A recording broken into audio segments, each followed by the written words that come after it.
Good morning, sir. I'm Jan Sander Bacana Aquino from Block 30, and I'll make a video about IoT.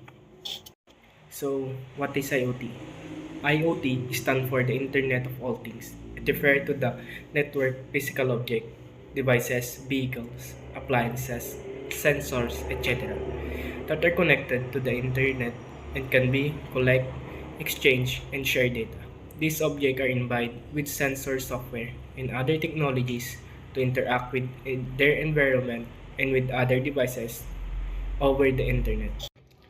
The IoT revolution is driving innovation across nearly every sector. However, challenges related to security, privacy, and interoperability still need to be addressed to realize its full potential as technology evolves.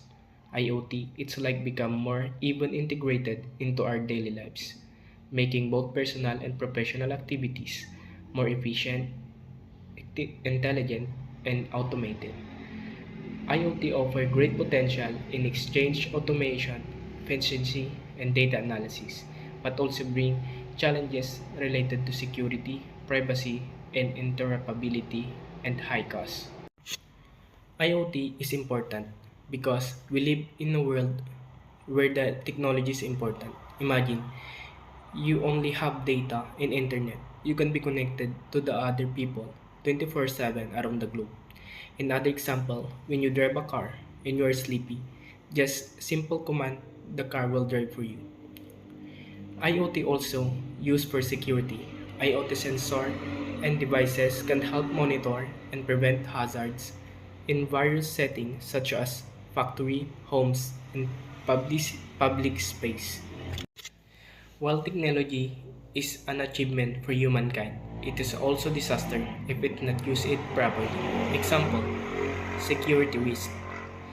IoT devices can be vulnerable to severe tasks and compromise can result to breaches and sensitive data or even physical harm.